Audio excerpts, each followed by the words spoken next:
Bismillahirrahmanirrahim. Yang saya muliakan dan saya banggakan, narasumber yang akan presentasi pada siang hari ini, Dr. Asep Santoso, SPOT, MKes, dan moderator Dr. Setia Adinoto, SPOT, Master Biomed, Bapak Direktur Pelayanan Medik dan Keperawatan, Dr. Romanianto, sahabat dokter spesialis ortopedi dan spesialis yang lain, para PPDS, teman-teman dari keperawatan, dari fisioterapi, kemudian para pejabat struktural, juga fungsional, dan para undangan sekalian, serta para Bapak Ibu yang mengikuti webinar ini di seluruh Indonesia. Assalamualaikum warahmatullahi wabarakatuh. Selamat sore, salam sejahtera untuk kita sekalian. Bapak Ibu yang saya muliakan, ini adalah webinar yang ketujuh ya. Webinar yang ketujuh yang kita isi setiap seminggu sekali, 2 minggu sekali, ya, dengan topik-topik yang cukup menarik. Dan pada sore ini topiknya adalah prosedur artroskopi pada sendi anggota gerak bawah. Ini adalah salah satu unggulan dari Rumah Sakit Ortopedi untuk memberikan pelayanan kepada masyarakat. Dan pada Bapak Ibu yang mengikuti webinar ini di seluruh Indonesia, Bapak Ibu bisa mengajukan pertanyaan apa saja ya tentang prosedur operasi ini. Karena ini adalah salah satu step di depan yang dulu kita melakukan tindakan operasi dengan membuka, tapi ini bisa melalui suatu minimal invasif, lukanya tidak terlalu lebar, kemudian rekonstruksi yang dikerjakan tidak merusak banyak struktur, dan tentu saja rehabilitasi fisioterapinya tentu akan menjadi lebih baik, dan insya Allah fungsional outcome-nya juga akan menjadi lebih bagus. Sekali lagi saya sampaikan terima kasih kepada narasumber dan moderator. Semoga apa yang kita lakukan pada siang hari ini akan mendapatkan balasan yang setimpal dari Allah Subhanahu wa taala. Terima kasih. Assalamualaikum warahmatullahi wabarakatuh.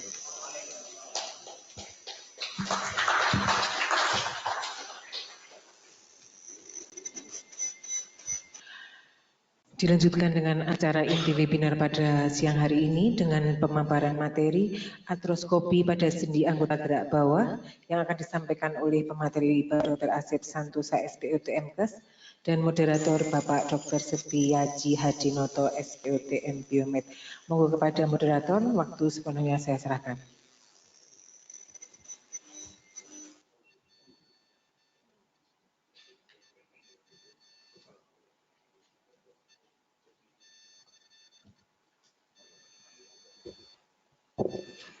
Assalamualaikum warahmatullahi wabarakatuh. Selamat siang kepada jajaran direksi, Direktur Rumah Sakit Ortopedi dan Manajemen, kemudian juga kepada Dr. Asep Santoso. Saya Setia Adinoto, saya bertindak sebagai moderator hari ini.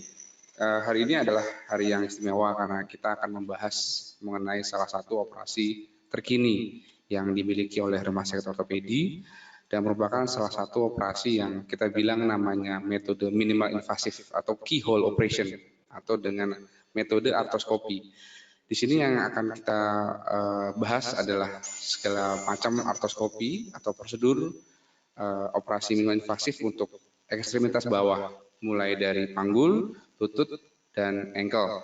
Dengan pemateri yang kita undang hari ini adalah Dr. Asep Santoso, SPOT. Beliau adalah salah satu dokter ortopedi di rumah sakit kami, di rumah sakit ortopedi ini. Beliau adalah dokter lulusan dari FKUGM, kemudian spesialis diambil di rumah sakit di Fakultas Kedokteran UNS. Beliau juga mengambil fellowship training di Korea Selatan, yaitu di Chonam National University. Setelahnya beliau mengambil fellowship lagi training di Indonesia di bagian panggul, lutut, dan engkel. Untuk mempersingkat waktu, Ada Dr. Asep Santoso, kami persilahkan.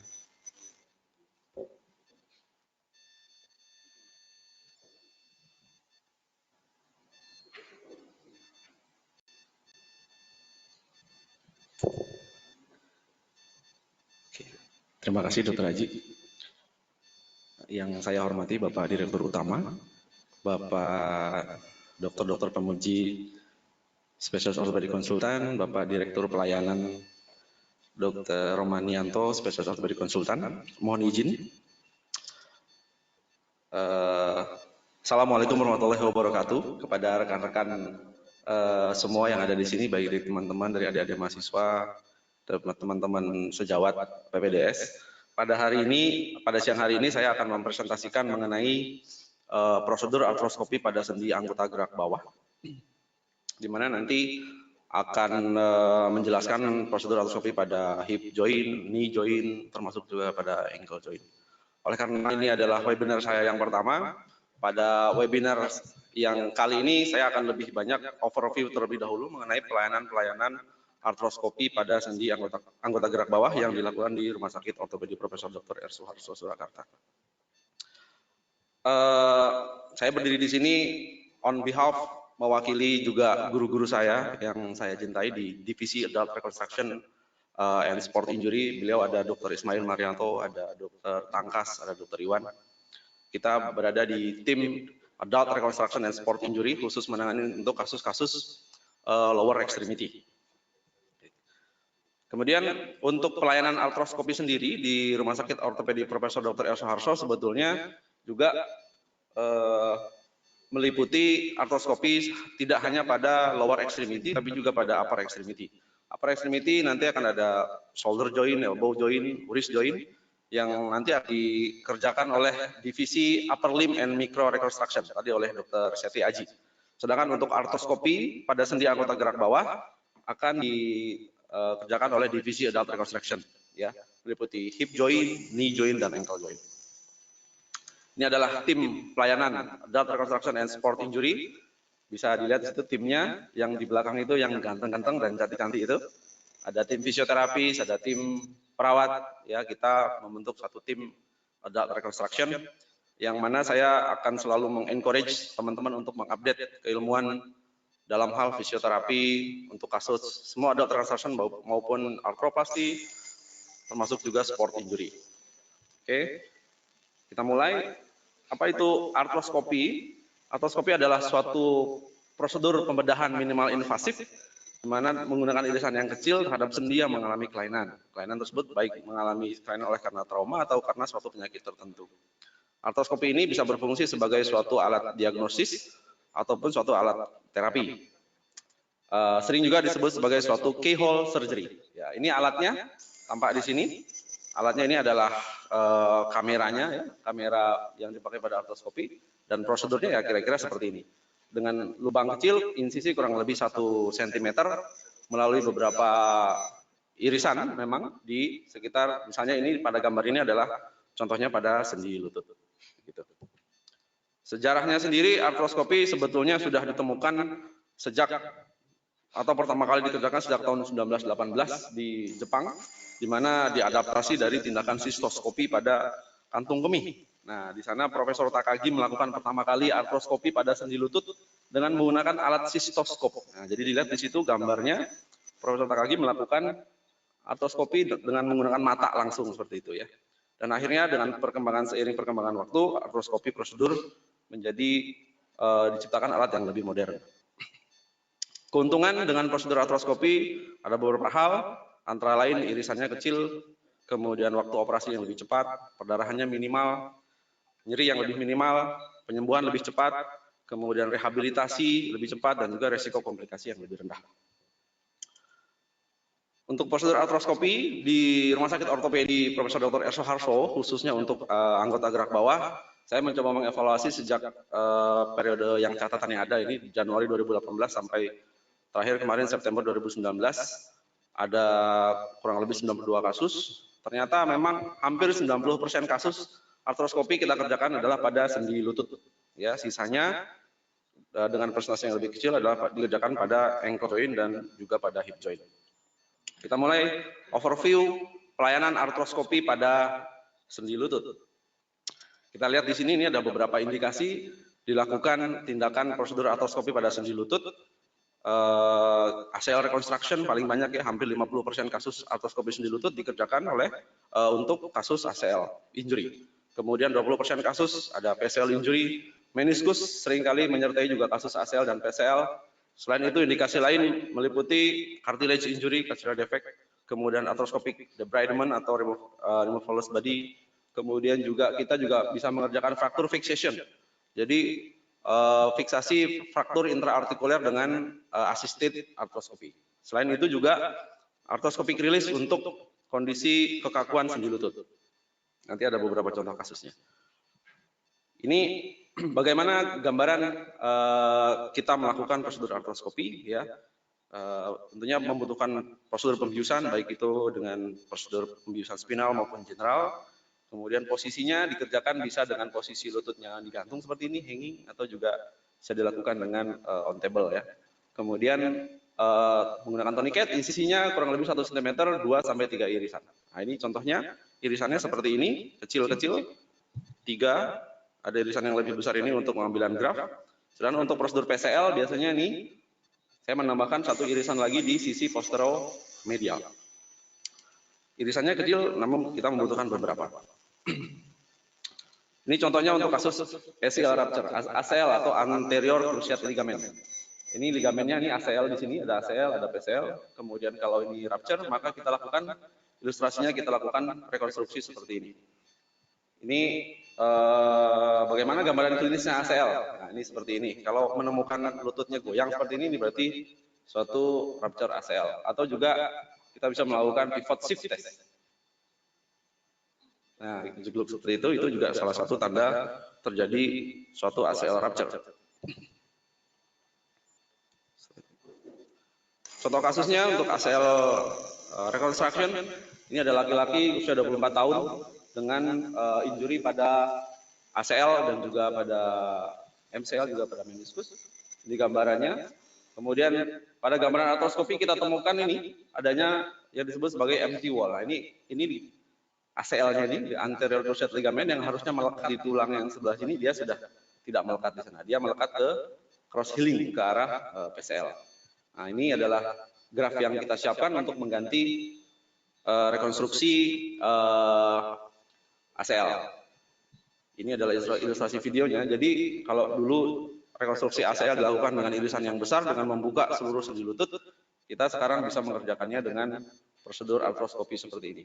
Kita lihat di situ grafnya ditarik melalui lubang yang relatif kecil. Kemudian ini gambarannya setelah direkonstruksi ACL kurang lebih ini 8 minggu, kita lihat sendi lututnya sudah berbeda ya dibanding sebelumnya. Sebelumnya goyang, setelah direkonstruksi menjadi lebih stabil. Itu prosedur rekonstruksi ACL. Selain itu juga rekonstruksi ACL seringkali kita disertai dengan kasus meniskus tear. Ya, ini contohnya laki-laki usia 30 tahun dengan ACL rupture dan juga medial meniskus tear. Kita lihat sama ini anterior drawernya positif.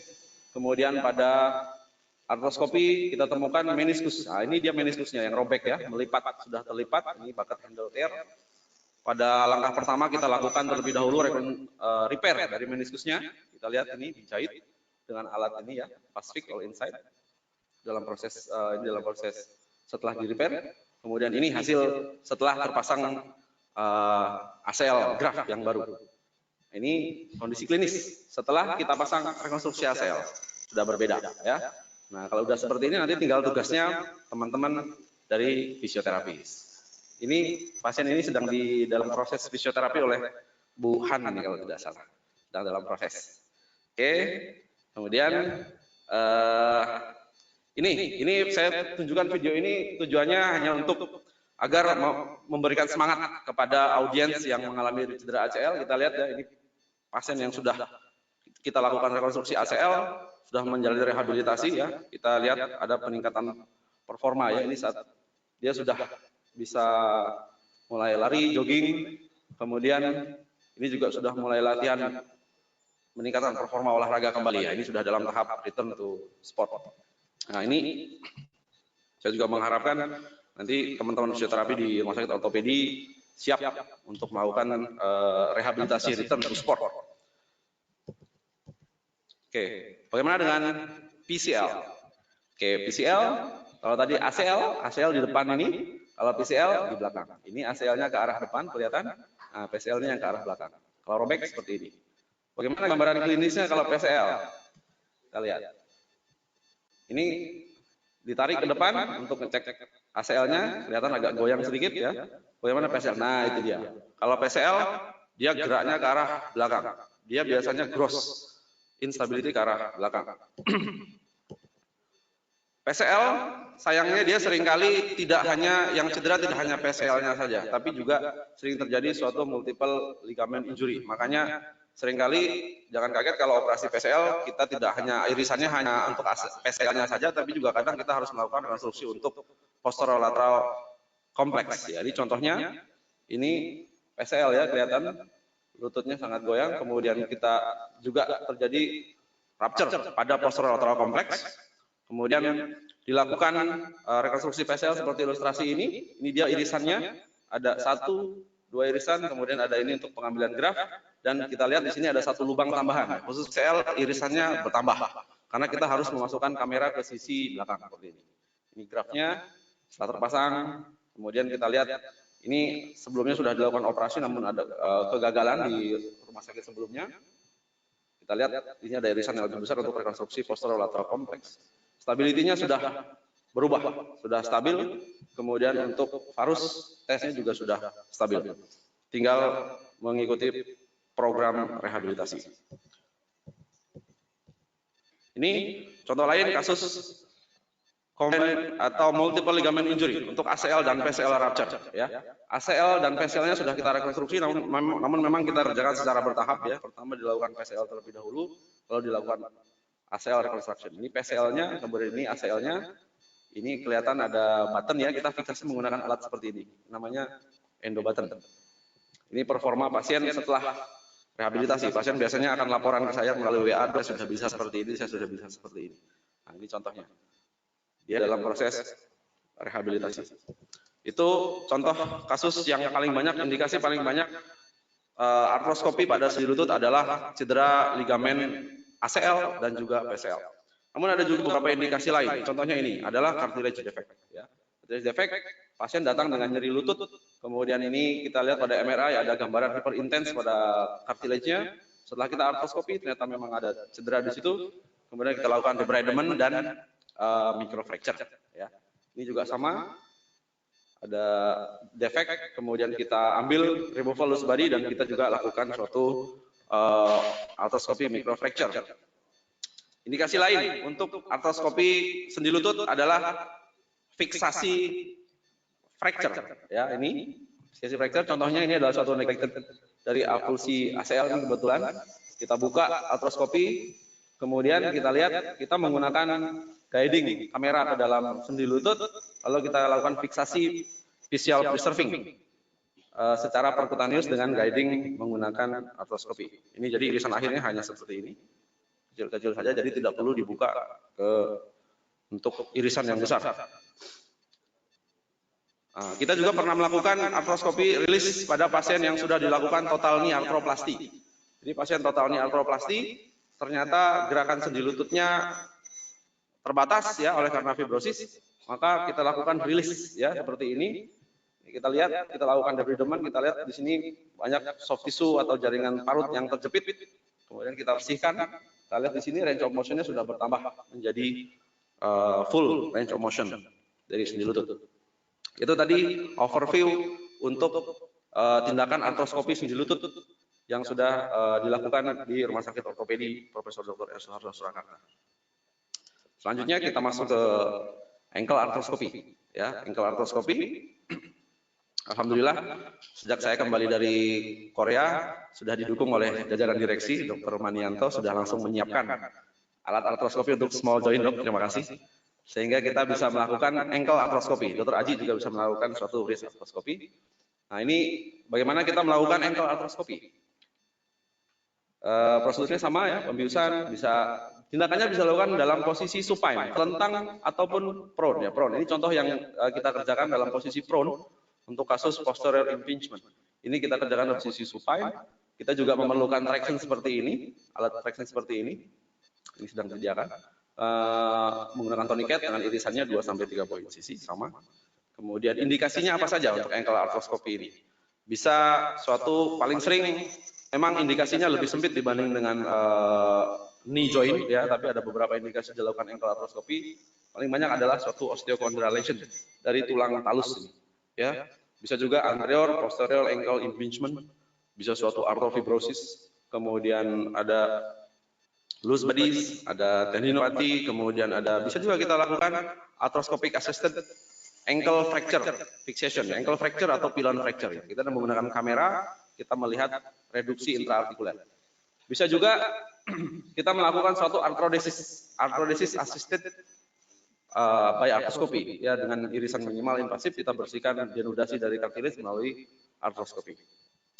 Ini salah satu contoh kasus yang kita lakukan ankle arthroscopy. Ini adalah kita lihat di sini, ini adalah neglected ankle fracture. Kebetulan di sini kita lihat ada tampak defek di sisi medial dari ostalus. Setelah kita MRI, betul saja di sini tampak defek cartilage dari ostalus ya. Jadi kita diagnosis ini sebagai suatu osteochondral lesion of talus. Kemudian kita kerjakan arthroscopy ankle ya dengan scope khusus untuk ankle joint. Nah, ini kita temuan pada ankle jointnya, kita lihat cartilage-nya sudah defek seperti itu. Kemudian kita bersihkan, kita lakukan microfracture seperti ini. Nah, dengan microfracture ini kita berharap akan tumbuh suatu jaringan fibrocartilage ya untuk menutupi defek tersebut yang akan mengurangi nyeri dari pasien. Ankle arthroscopy. Kemudian bagaimana dengan hip arthroscopy? Ini relatif lebih baru lagi kita kerjakan untuk hip arthroscopy. Hip joint, ini gambaran anatomi hip joint meliputi caput femur, kemudian ini ada labrum, ya, kemudian ini neck, kemudian di sini ada acetabulum dan juga ada teres ligamen. Ini gambarannya beberapa indikasi untuk dilakukan hip arthroscopy. Ini memang kita lihat indikasinya banyak sekali sebetulnya, ada rubral tear, chondral pathology, ligamentum teres pathology, septic arthritis, loose body, sciatic nerve ya. Namun memang indikasi ini walaupun banyak ini indikasinya jarang terjadi. Jadi memang jumlah kasusnya sedikit. Makanya tadi kita lakukan arthroscopy 90% kasus adalah knee joint ya. Karena memang indikasi untuk hip arthroscopy itu sangat jarang dan harus sangat selektif. Indikasi yang paling sering ini tadi ada labral pathology, ada femoroacetabular impingement, contohnya ini ada FAI ya. Kemudian dilakukan bumpectomy untuk menghilangkan yang menonjol ini karena dia kalau menabrak itu nyeri. Nah, ini indikasi-indikasi yang paling sering untuk dilakukan hip arthroscopy. Bagaimana prosedur hip arthroscopy? Ini prosedurnya agak sedikit lebih persiapannya agak lebih sedikit lebih cepat dibanding untuk arthroscopy sendi lower extremity lainnya. Karena kita lihat apa saja yang harus kita siapkan pada hip arthroscopy. Kita harus menyiapkan meja traksi seperti ini. Ya, ini contoh di rumah sakit ortopedi. Kita siapkan traksi, kanan kiri kita traksi, kemudian juga yang harus disediakan adalah siam. Ya, kita tidak bisa melakukan hip arthroscopy tanpa ketersediaan siam atau fluoroskopi. Ya. Karena ototnya sangat tebal sehingga kita sulit apabila tanpa guiding siam. Ini contoh kasus yang kita kerjakan di rumah sakit ortopedi, kita lakukan debridement sphenectomy. Ini kita lihat di sini, ini under guiding siam, kita masukkan scope ke dalam sendi panggul. Kemudian ini saat kita lakukan prosedur arthroscopy, debridement dan sphenectomy pada pasien tersebut. Memang kasusnya jarang, tapi saya yakin ke depan ini akan lebih banyak kita lakukan di rumah sakit ortopedi ya. Oleh karena juga saat ini kita peralatannya sudah tersedia. Nah, sebelum saya menutup presentasi ini, saya ingin sedikit memperkenalkan di Indonesia saat ini ada komunitas namanya Komunitas ACL Indonesia. Nah, ini komunitas ACL ini isinya pasien ya, ada dokter, ada pasien, ada teman-teman fisioterapis. Dia ada di Instagram, ada di Facebook, ada di juga WhatsApp grup ya. Jadi itu isinya bisa sharing. Jadi pasien-pasien yang dilakukan rekonstruksi ligamen itu sharing pengalaman, bisa kadang juga berbagi pinjam brace segala macam itu di situ bisa saling mendukung, saling menyemangati ya. Jadi di sini saya mengencourage kalau ada saudara atau keluarga yang mengalami cedera ligamen bisa gabung ke grup ini sehingga di sana bisa saling tukar informasi. Termasuk juga mengenai pelayanan dokter misalnya di mana di tempat terdekat yang bisa dilakukan rekonstruksi ligamen. Saya kira itu saja yang bisa saya sampaikan. Semoga bermanfaat. Saya tutup. Wabillahi taufiq wal hidayah. Wassalamualaikum warahmatullahi wabarakatuh.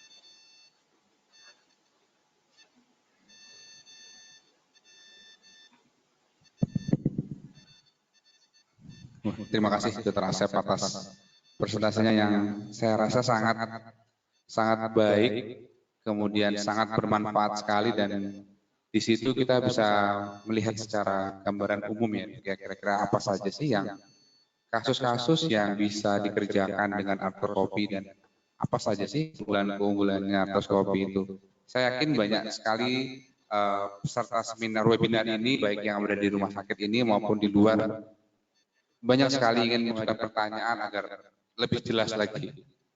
Mungkin langsung saja, apabila ada pertanyaan, bisa langsung kita diskusikan bersama-sama dengan Dr. Asep Santoso. Pada tambahan khusus, bagaimana ada tambahan yang belum disampaikan di presentasi?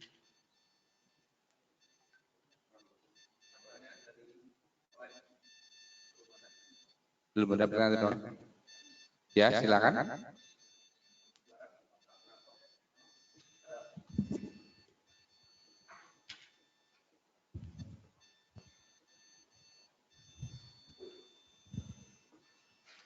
Bismillahirrahmanirrahim. Assalamualaikum warahmatullahi wabarakatuh. Alhamdulillahirrahmanirrahim. Terima kasih atas waktu yang diberikan kepada kami. Yang ingin saya tanyakan, di samping keunggulan-keunggulan yang telah dipaparkan oleh Dr. Asep, yang perlu kami klarifikasi adalah mengenai kos atau biaya daripada tindakan-tindakan artroskopi ini. Karena dari beberapa waktu yang lalu itu ada kasus, kalau nggak salah ACL ya.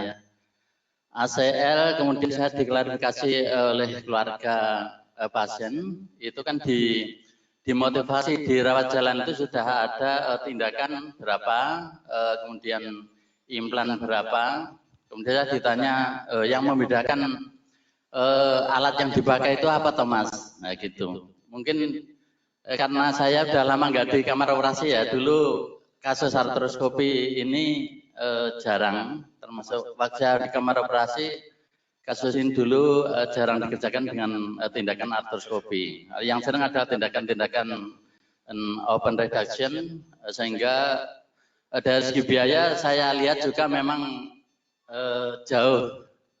Ya entah itu dari tindakannya sendiri karena menggunakan alat yang sangat modern dibandingkan peralatan yang konvensional. Ini mohon dijelaskan Dr. Asep, jadi misalnya saya nanti teman-teman yang di bangsal atau di ruangan atau dimanapun perawat yang ada keluarga ataupun pasien-pasien yang minta penjelasan tentang hal ini, kami bisa memberikan sedikit gambaran. Seandainya nanti pas Pak Dokter belum ada di ruangan ataupun belum menghubungi Pak Dokter, gambarannya seperti apa. Saya kira sekian saja pertanyaan dari saya. Billahi taufiq wal hidayah. Assalamualaikum warahmatullahi wabarakatuh. Waalaikumsalam. Pertanyaannya cukup bagus dan sebenarnya sangat basic ya. Maksudnya dasar semua orang pasti bertanya begitu. Wah, ini teknik baru nih. Bagaimana nih? Bagaimana Dr. Asep? Bisa langsung dijelaskan saja. Mungkin ada hubungannya dengan manajemen mungkin ya. Terima kasih Dr. Haji. Terima kasih Pak Nato. Sebetulnya masalah biaya ini urusannya dengan manajemen ya Dok. Tapi mungkin sedikit gambaran bahwa memang tindakan artroskopi ini kan tindakan yang lebih baru Sehingga dalam prosedur rekonstruksi ligamen, baik itu ACL, kemudian PCL atau juga kita repair meniskus, itu memang kita memerlukan alat atau instrumen yang lebih baru. Nah, yang notabene tentunya biayanya memang lebih. Tapi khusus di rumah sakit ortopedi, apalagi pasien menggunakan BPJS itu semua tercover ya. Jadi untuk pasien-pasien nggak usah khawatir kalau misalnya ke ortopedi menggunakan BPJS, wah nanti kalau digunakan operasi dengan artroskopi nanti nggak dibiayai ya. Nggak. Ternyata kebanyakan pasien kita yang dikerjakan operasi di rumah sakit ortopedi adalah pasien BPJS. Jadi memang lebih mahal tapi masih bisa di-cover oleh BPJS. Gitu. Mungkin untuk detail mengenai berapanya mungkin nanti bisa nanya langsung. Terima kasih. Mungkin juga tambahannya Dok ya, bahwa tidak selalu bahwa operasi besar, luka besar harganya mahal. Tidak. Bahkan kadang-kadang dengan luka kecil ternyata source yang dibutuhkan itu lebih banyak. Karena dengan luka yang semakin kecil, cedera jaringannya semakin kecil, namun alatnya semakin maju. Dan diharapkan outcome-nya itu lebih baik. Ya, Dok. Setuju Dr. Haji. Apakah ada pertanyaan lain? Kalau tidak ada, nanti saya yang bertanya, Dok. Oh, ada. Ini bukan pertanyaan, Dokter. Usul saja. Jadi belajar dari kami yang hidup di masyarakat, kadang-kala kami diminta untuk merawat pasien pasca operasi ortopedi, juga tidak lepas pasien pasca rekonstruksi ligamen. Kadang-kala kesulitan kami juga, dan saya pribadi sendiri sekarang sudah lama nggak di fungsional, jadi ketika pasien tanya kapan saya boleh menekuk, kapan saya boleh jalan, itu kami belum bisa menjawab dengan pasti. Saya usulnya gini, bagaimana kalau divisi adult rekonstruksi ini mengeluarkan suatu bentuk protokol pasien itu kapan boleh nekuk, berapa derajat, sampai full kapan, itu yang bisa dipegang oleh pasien. Begitu, Dokter. Terima kasih. Assalamualaikum warahmatullahi wabarakatuh. Oke, terima kasih Pak Parianto. Saya kira ya usulnya bagus ya, tapi khusus untuk rekonstruksi rehabilitasi pasca prosedur rekonstruksi ligamen ini memang khusus, ya memang sangat khusus. Kita bahkan saya sendiri lebih sering untuk pasien-pasien yang dilakukan rekonstruksi ligamen ini, kalau bisa fisioterapi saya harus bikin perjanjian dulu sebelum operasi. Panjenengan kalau mau operasi rekonstruksi ligamen ACL atau PCL, fisioterapinya harus rutin, harus rajin, dan harus patuh mengikuti prosedur fisioterapi sampai tahap akhir. Karena prosedur ligamen, rekonstruksi ligamen ini kalau fisioterapinya tidak tepat, maka yang terjadi, yang tadinya lututnya sudah kencang, maka menjadi kendor kembali. Jadi sebetulnya di awal saya selalu mengharapkan pasien itu atau selalu meminta pasien berjanjian dengan saya kalau mau operasi rekonstruksi ligamen, fisioterapinya saya tanya dulu, mau fisioterapi di mana? Dengan siapa? Bahkan saya tanya seperti itu. Dengan siapa? Oh ya dengan ini Dok. Oke. Nanti rutin dan kalau perlu saya minta mereka laporan gimana perkembangan fisioterapi mau di sana gitu ya. Contohnya di sini ada fisioterapi, ada yang pada pasien yang fisioterapi dengan Wuhan di sini, Wuhan selalu laporan ke saya gitu. Jadi saya lebih ingin mengharapkan kalau pasien-pasien yang post rekonstruksi ligamen apalagi itu atlet, saya lebih ingin fisioterapisnya dipegang langsung oleh teman-teman fisioterapis. Khususnya lebih bagus lagi apabila fisioterapis tersebut memiliki lisensi sport fisioterapis, karena ada pendidikan tersendiri yang khusus sport fisioterapis. Tapi usulnya bagus sekali untuk Pak Parianto, mungkin kita bisa membuat sedikit gambaran ya, sedikit gambaran sebagai guide saja agar tidak kalau misalnya pasien nanya tidak salah dalam memberikan arahan. Terima kasih Pak Parianto. Ya, silakan.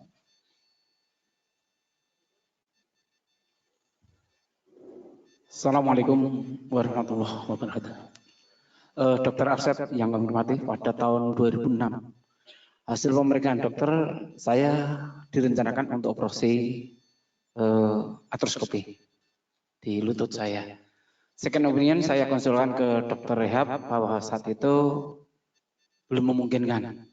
Dan alhamdulillah berjalan dan waktu sampai sekarang itu baik-baik saja. Tapi kadang tuh dengkul ini serasa panas ini, panas.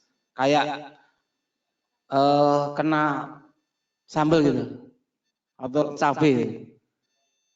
Itu apakah yang selama ini baik sekarang udah mengalami apa ya, kemunduran terhadap fungsional lutut saya. Terima kasih. Dan apa tindakan yang semestinya saya lakukan? Terima kasih. Oke, ini terkait cedera lutut ya. Cedera lutut yang sudah berjalan lama, 2006 ya, berarti kurang lebih sudah 13 tahun yang lalu ya. Jadi kalau cedera lutut itu memang, apakah kalau cedera lutut harus operasi? Tidak. Tidak semua cedera lutut harus dioperasi. Kita bisa melihatnya apakah itu suatu cedera ligamen yang parsial atau sebagian saja, atau suatu total rupture. Kalau itu hanya parsial ligamen rupture, ya itu cukup konservatif saja. Mungkin itu yang terjadi pada Pak Jaimin. Namun kemudian dengan seiring waktu, seringkali terjadi residual laxity. Jadi mungkin ada sedikit instabilitas di sana, yang mana instabilitas yang sedikit tersebut seiring berjalannya waktu menyebabkan adanya perubahan mekanik pada lutut. Nah, perubahan mekanik tersebut bisa mencederai misalnya bantalan sendi lutut, meniskus, bisa mencederai tulang rawan. Nah, disitulah mungkin mulai muncul gejala seperti panas tersebut, mungkin itu jangan-jangan mulai tulang rawannya mulai mengalami kausan. Ya, untuk mengevaluasi itu bagaimana? Kita periksa menggunakan MRI. Ya, dengan MRI itu bisa kita lihat bagaimana struktur tulang rawan meniskusnya. Bahkan sekarang untuk MRI kita tidak hanya melihat bagaimana gambarnya saja, tapi kita bisa melakukan apa yang disebut sebagai kartigram. Ya, kartigram itu kita bisa kuantifikasi kualitas tulang rawan. Jadi kalau MRI biasa yang tadi kita lihat gambar itu hanya bisa melihat, oh ini ada defek, di sini tidak ada defek. Tapi dengan MRI kartigram kita bisa menilai, mengkuantifikasi, oh ini angkanya tulang rawan itu harusnya normalnya antara angka sekian sampai sekian.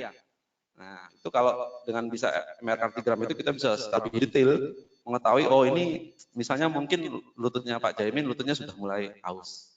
Gitu. Jadi MRI aja untuk mengetahui lebih lanjut. Gimana Pak Jaimin?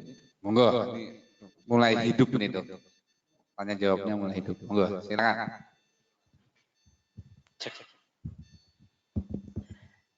Terima kasih kesempatannya Dr. Aji. Dr. Asep mungkin sekedar untuk menyampaikan sharing dan masukan.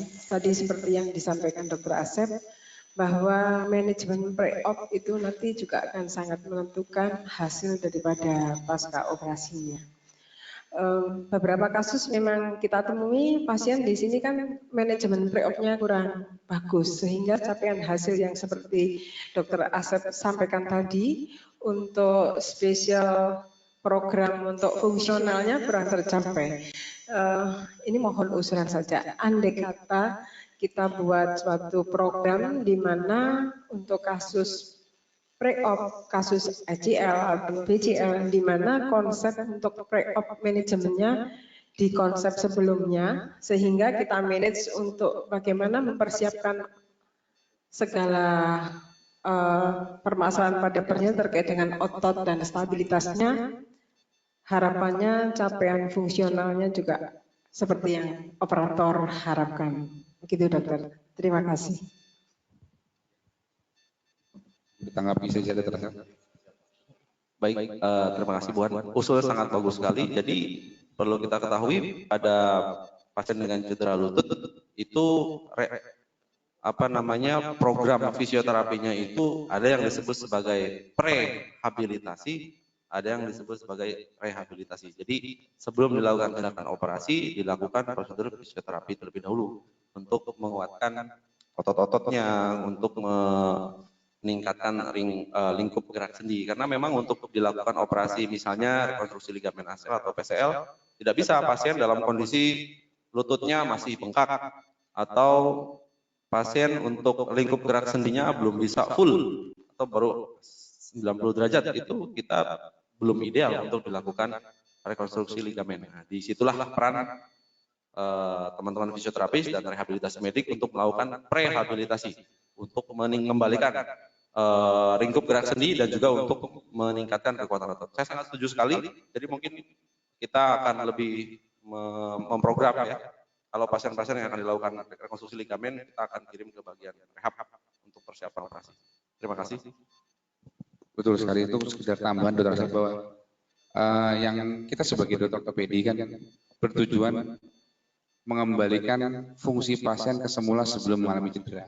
Ya, lebih seperti itu. Jadi betapa pentingnya rehabilitasi sebelum dan sesudah. Jadi saya sering berkata ke pasien-pasien kita bahwa operasi itu mungkin hanya sekitar 60%, 70% dari keberhasilan. Sisanya 30%, 40% itu adalah dari rehabilitasi.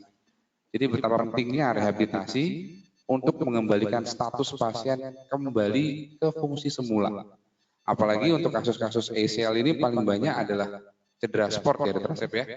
Cedera sport injury untuk usia muda. Tentunya mereka ingin bisa kembali aktivitas dengan level aktivitas yang sama seperti sebelum cedera.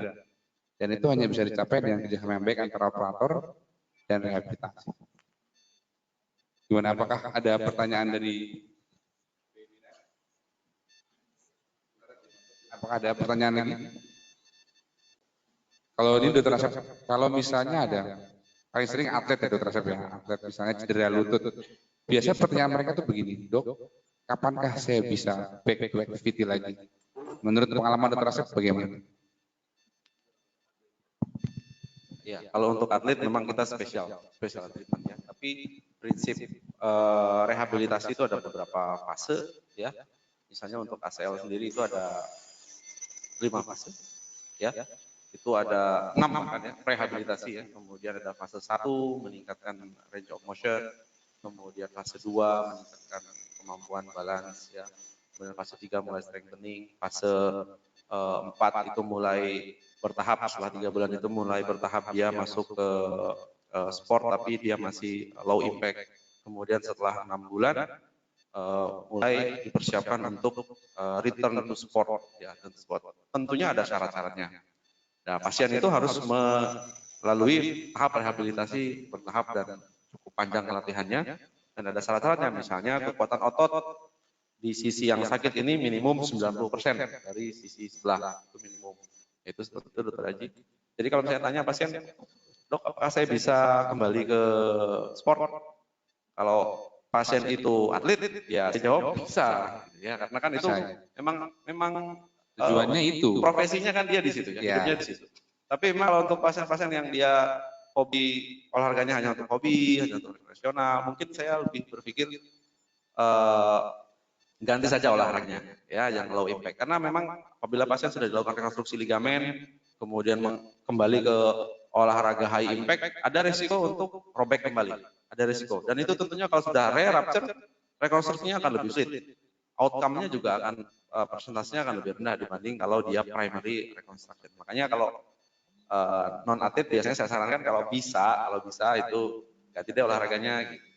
Tapi pasien kebanyakan tetap ya. Tapi kalau atlet, oke silakan, kita memang terpersiapkan, kita rehabilitasi sampai dia kembali ke sport activity. Berarti kalau secara garis besar mungkin bisa, namun tetap ada prasyaratnya ya, yaitu minimal adalah patuh terhadap rehabilitasi. Itu ya, karena tidak bisa hanya operasi saja itu selesai, tidak begitu. Ini Dr. Asep sudah ada pertanyaan dari webinar. Dari Pak Hendra Guntur. Ini pertanyaannya cukup ini apa? Spesialistik. Pasien post-op ACL tapi masih ada force valgus saat fleksi lutut 15-30 derajat. Apakah ada masalah di ALL? Bagaimana tindakan yang harus dilakukan untuk mengurangi valgus force? Pertanyaan sangat spesialistik ini. Pertanyaannya advance. Advance ini. Di sini ada post ACL rupture, asal kontraksi ya, kemudian ada valgus force 15-30 derajat. Dan di sini juga ada menyebutkan tentang ALL, anterolateral ligamen. Jadi kalau ACL, kalau valgus force itu mungkin apa ini salah nyebut ya. Kalau valgus force itu kan yang dimaksud dia valgus, maka problemnya ada di MCL, ada di medial. Kalau kakinya X ya, valgus ada di medial ya MCL. Jadi mungkin yang adalah ada MCL injury. Atau mungkin sudah AL adalah valgus ya national stability. Tadi yang dilakukan adalah pivot shift. Jadi pasien dilakukan rekonstruksi ACL, kita harus prosesnya ditekan valgus, diputar, kemudian dia ada jegluk gitu. Nah itu kalau grade 3 seperti itu kita harus lakukan rekonstruksi anterolateral ligamen. Nah di sini kita juga mengerjakan ya rekonstruksi. Jadi untuk pasien-pasien yang shift testnya positif 3 atau pasiennya high demand atau itu pasiennya atlet, seperti terakhir ada pasien ini ya, pasien di kita ada pemain Persipura senior itu, kita lakukan karena dia atlet. Saya tambahkan selain rekonstruksi ACL, saya lakukan juga rekonstruksi ALL yang namanya anterolateral ligamen dengan menggunakan lateral tenodesis. Jadi rekonstruksi ACL bisa dikombinasi dengan ALL. Nah, seringkali kalau kita rekonstruksi ACL saja lupa untuk mengecek pivot shift testnya, maka setelah rekonstruksi masih ada sedikit lututnya unstable, khususnya untuk rotasional. Ya, gitu saja. Mengenai ALL sendiri dok, itu yang kita tahu sebagian besar itu kan lutut itu kan stabilnya adalah ACL, PCL, MCL, dan LCL, 4 utama ya. Namun tadi dokter sebutkan ada namanya ALL, anterolateral ligamen. Dokter Asep bisa menjelaskan ke kami itu kira-kira apa sih dan itu fungsinya seperti apa dan seberapa pentingnya itu? Terima kasih dokter Adi. Ya, anterolateral ligamen ini memang baru-baru saja muncul di kalangan dokter ortopedi atau di kalangan dokter sport injury sendiri sebetulnya masih kontroversial. Ada dokter yang percaya ya bahwa anterolateral ligamen itu ada bahkan yang tidak percaya ya. Tapi secara struktur tidak percaya dalam arti ya karena memang secara struktur itu dia sangat kecil. Secara struktur sangat kecil. Beberapa studi ada yang mengatakan ini memang ada eksis ya anterolateral ligamen. Jadi dia anterolateral ligamen itu dia ligamennya melekat dari posterior dari kondyle femur melekat ke sisi sedikit posterior dari herdi tubercle. Itu memang dipercaya anterolateral ligamen ini fungsinya adalah untuk membantu meresis internal rotasi dari tibia terhadap femur. Gitu. Jadi memang ALL ini bisa dilakukan untuk membantu memperkuat rekonstruksi ligamen ACL, khususnya untuk pasien-pasien yang high demand ya, misalnya atlet ya. Saya sendiri mengerjakan ALL record. Ini hal baru lagi ya, terutama untuk teman-teman residen ya. Kita akan membahas lebih lanjut di webinar berikutnya. Untuk webinar hari ini kita hanya overview terlebih dahulu tentang arthroskopi lower extremity. Kapan-kapan mungkin kita bisa membahas lebih lanjut. Apakah ada pertanyaan lagi dari webinar? Tidak ada? Dari audiens? Kalau sudah tidak ada, kita sudahi pertemuan kita kali ini. Kita ucapkan terima kasih banyak kepada Dr. Asep Santoso atas materi yang sangat luar biasa. Saya harapkan bisa memberi insight atau masukan kepada para pemirsa bahwa operasi ini bisa dikerjakan di sini. Operasi ini manfaatnya apa, indikasinya apa, kakak sudah dijelaskan oleh Dr. Asep. Dan mengutip tadi slide terakhir Dr. Asep, bagaimana menjadi manusia yang bermanfaat buat yang lain. Terima kasih Dr. Asep atas materinya. Kita ucapkan Assalamualaikum warahmatullahi wabarakatuh.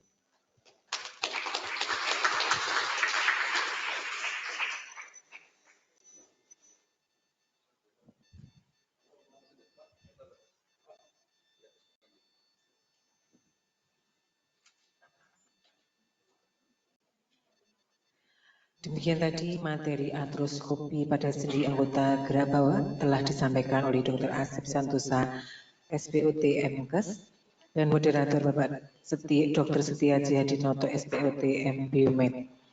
Kepada Bapak Ibu peserta webinar, untuk materi webinar selanjutnya silakan mengikuti info di FB maupun di IG Rumah Sakit Ortopedi Profesor Dr. R. Suharto Surakarta. Akhir kata, bila itu walhidayah. Wassalamualaikum warahmatullahi wabarakatuh. Foto bersama terlebih dahulu sebelum kembali ke tempat masing-masing.